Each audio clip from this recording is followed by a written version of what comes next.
خود حاضر ہو کر فوج میں شامل ہوا۔ امیر ولیم دی کوئنرز نے اپنی جگہ ٹامس شوکے کو 10 روز کے لیے بھیجا۔ امیر جان ڈی شانتیلیو نے حاضر ہو کر بیان کیا کہ وہ اپنی طرف سے 10 دن تک جنگ میں شرکت کرے گا، اور پھر امیر دی گوداروس دی گودارویے کی طرف سے، جس کو 40 روز خدمات انجام دینی ہے، شریک ہوگا۔ ادھر پاک و ہند کے برِ صغیر میں مغلوں نے جو منصبداری نظام رائج کیا، اس کے تحت وہ جو جاگیریں عطا کرتے تھے اس میں وہ فوجوں کا تعین کر دیتے تھے، اور اسی تعداد کی بنیاد پر جاگیر اور منصب موسوم ہوتا۔ مثلا 5 ہزاری، 7 ہزاری، اور اس کا مطلب ہی یہ ہوتا تھا کہ یہ منصب اور جاگیر جو عطا کی جا رہی ہے، اس کے صلے میں بادشاہ کو جو مالیہ ادا کیا جائے، اس کے ساتھ ساتھ 5,000 یا 7,000 فوجی بھی تیار رکھے جائیں گے جو بوقت ضرورت جنگ میں شرکت کر سکیں۔ یورپ میں جن امراء اور شہزادوں کو فوجی خدمات کے لیے زمینیں ملتی تھیں، وہ آگے انہی شرائط پر زمین دوسروں کو عطا کر دیتے تھے۔ یہ درست ہے کہ حقوق و خدمات کی ظاہری نوعیت مختلف حصوں اور حالات میں بدلتی رہتی تھی، لیکن مغربی اور وسطی یورپ میں بنیادی طور پر ان میں کوئی فرق نہیں تھا۔ ان لوگوں کو جو ان زمینوں پر قابض ہوتے تھے، اپنے مالک اعلیٰ کی رضامندی کے بغیر ان زمینوں کو فروخت کرنے کا اختیار نہ تھا۔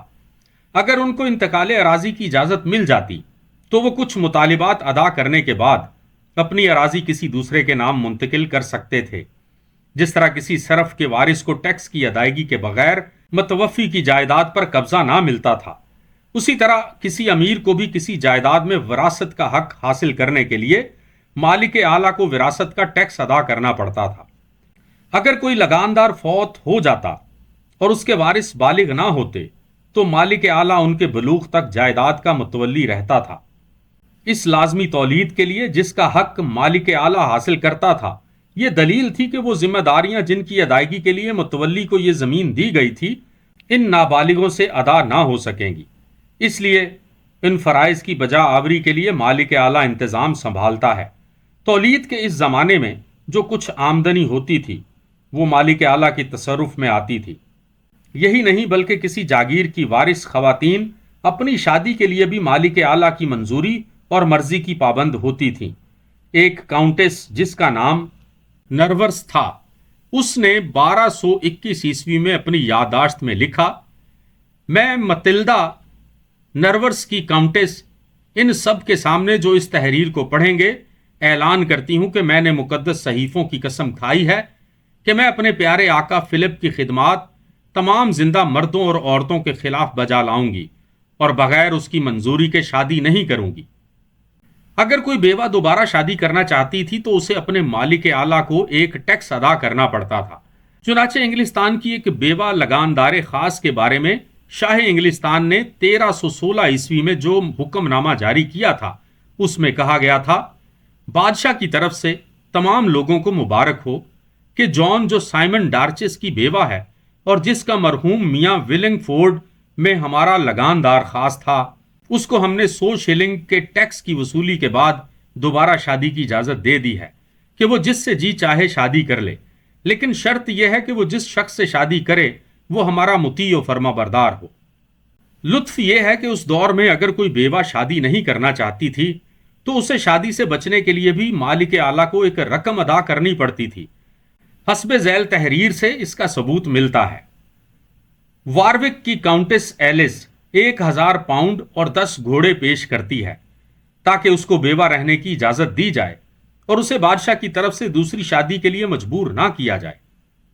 یہ وہ چند ذمہ داریاں تھیں جو حلقہ بگوشوں کو اس زمین اور حمایت کے عوض میں جو وہ مالک اعلیٰ سے حاصل کرتے تھے پوری کرنی پڑتی تھی۔ ان حلقہ بگوشوں کے فرائض صرف ان ذمہ داریوں کی ادائیگی تک ہی محدود نہ ہوتے تھے، بلکہ اگر مالک اعلیٰ کہیں گرفتار ہو جاتا تو ان حلقہ بگوشوں کو زر فدیہ ادا کر کے اس کو رہا بھی کرانا پڑتا تھا۔ اگر مالک اعلیٰ کا لڑکا یعنی نائٹ نواب بنایا جاتا تو ان حلقہ بگوشوں پر لازم ہوتا تھا کہ وہ مالک اعلیٰ کی خدمت میں نذرانے پیش کریں تاکہ اس خوشی و مسرت کے اظہار کے لیے جو تقاریب ہوں ان کے مصارف پورے کیے جا سکیں۔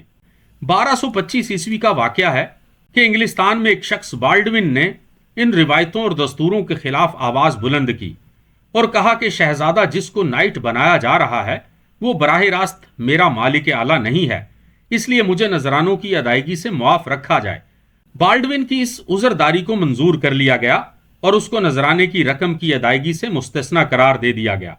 اس واقعہ کے بارے میں یادداشت میں لکھا ہے، وارچیسٹر کے شیرف کو حکم دیا جاتا ہے کہ اگر بالڈوین دی فری ول اپنی زمین پر بادشاہ کی طرف سے متصرف نہیں ہے، بلکہ جیسا کہ اس کا دعویٰ ہے وہ اس زمین پر الیگزینڈر ڈی ایبیٹاٹ کی طرف سے قابض ہے، اور الیگزینڈر کو اس زمین پر تصرف ولیم ڈی باؤ چیمپ کی طرف سے ملا ہے اور ولیم ورسٹر کے بشپ کی طرف سے قابض ہے، اور بشپ نے یہ زمین بادشاہ سے کاشتکار خاص کے طور پر حاصل کی ہے۔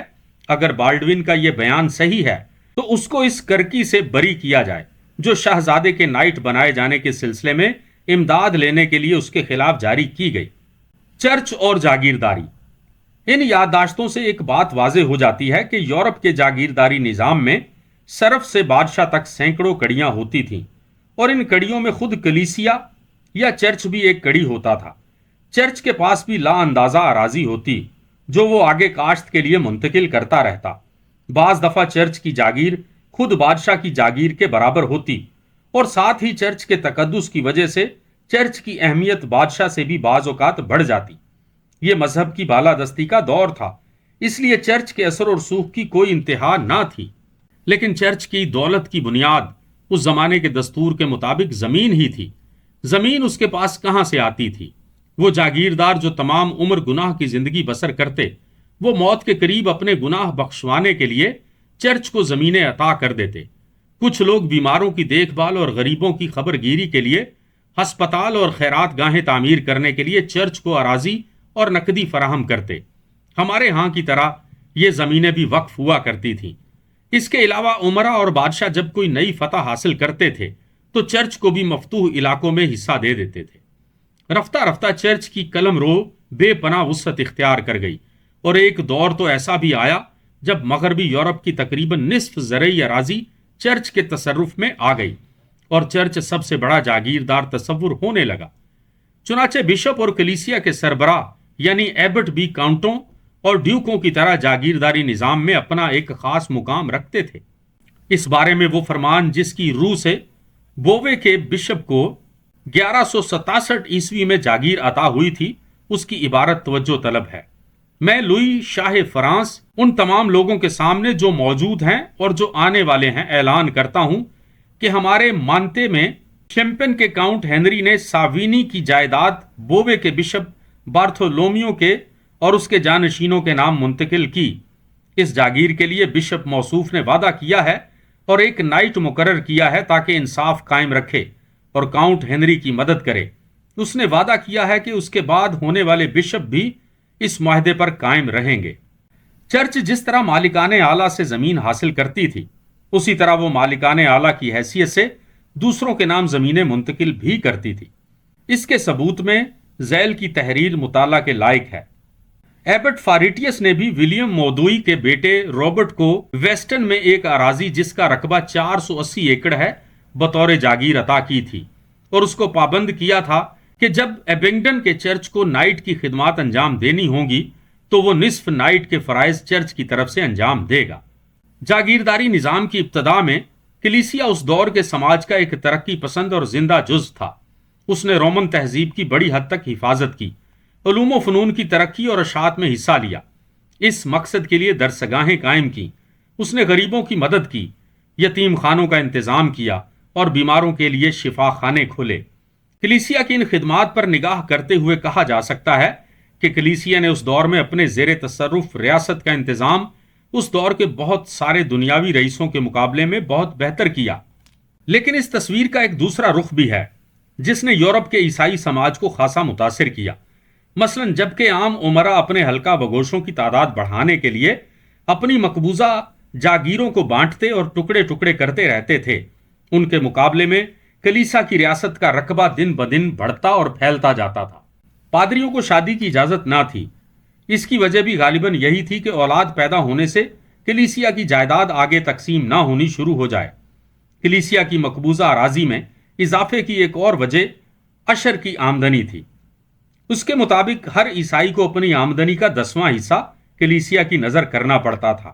ایک مشہور مورخ اس عشر کے قانون اور رواج کے متعلق لکھتا ہے، عشر میں زمین، آمدنی اور موت کے ٹیکس شامل تھے۔ موت کا ٹیکس ان تمام ٹیکسوں سے جن سے موجودہ زمانہ واقف ہے زیادہ تھا۔ کاشتکار اور چھوٹے چھوٹے کاریگر اپنی آمدنی کا 10واں حصہ ادا کرنے پر مجبور تھے۔ اون کا محصول بھی جانور کو پالنے والوں کو، خواہ ان کی ملکیت میں بطخوں کے سوا اور کچھ نہ ہو، ادا کرنا پڑتا تھا۔ حتیٰ کہ گھاس بھی ٹیکس سے مستثنیٰ نہ تھی۔ کسان جو کھیتی کے مصارف نکال کر صرف بچت پر 10واں حصہ کلیسیا کو دیتا تھا، اس کو عذاب جہنم کا مستحق قرار دیا جاتا کہ اس نے پوری کھیتی کی آمدنی پر 10واں حصہ کلیسیا کو کیوں نہیں دیا۔ اس پورے عمل کا نتیجہ یہ ہوا کہ کلیسیا کی دنیاوی دولت میں جیسے جیسے اضافہ ہوتا گیا، ویسے ویسے اس کی روحانی حیثیت روبہ زوال ہوتی گئی، اور اس میں وہ سب آلائشیں گھر کرنے لگیں جو دنیا دار جاگیرداروں میں تھیں۔ اس دور کے مورخین کی بہت بڑی تعداد نے کلیسیا کی قباحتوں کی نقشہ کشی کی ہے۔ مثلاً سینٹ لوئی کے زمانے میں پیرس کے مشہور کلیسا نوترے دم کے پادریوں اور دیگر عہدے داروں نے اپنی اراضی کے صرفوں کچھ اس بری طرح لوٹا کہ خود ملکہ بلانش نے بہت ہی ادب اور احترام کے ساتھ کلیسیا کی ان ظالمانہ حرکات کے خلاف احتجاج کیا، لیکن کلیسیا کی رعونت کا یہ عالم تھا کہ راہبوں نے لاپرواہی سے جواب دیا کہ ہم مختار ہیں، اگر ہم چاہیں گے تو صرفوں کو بھوکوں بھی مار ڈالیں گے۔ جاگیرداری کے اس دور میں کلیسا اور ریاست کی ایک طرح سے مشترکہ حکمرانی تھی۔ اگر ریاست کے پاس دنیاوی قوت تھی تو کلیسیا اس کو مذہب کے نام پر روحانی قوت مہیا کرتا تھا۔ لیکن اب اس گٹھ جوڑ میں ایک نیا عنصر داخل ہو رہا تھا۔ اس دور کے ایک مشہور مورخ بوائسن وے نے اس کی نشاندہی اس طرح کی تھی: جاگیرداری سماج نے آخرکار ایسے نظام کا سہارا حاصل کیا جس نے عبادت اور مذہب کے نام پر محنت کش طبقوں کو نکھٹو امرا کے رحم و کرم پر چھوڑ دیا، اور جب ان امرا پر برا وقت آیا تو انہوں نے زمینوں کے ساتھ زمینوں پر محنت کرنے والوں کو بھی ایک اور طبقے کے حوالے کر دیا جو جاگیرداروں سے زمینیں چھیننے کی قدرت حاصل کر چکے تھے۔ یہ طبقہ کون تھا؟ یہ طبقہ تاجروں کا طبقہ تھا۔ لیکن اس طبقے کی پیدائش اور اس کو پروان چڑھنے میں کئی صدیاں لگیں۔ ان کئی صدیوں کی جدوجہد ایک بڑی دلچسپ داستان ہے۔ پہلا باب ختم ہوا۔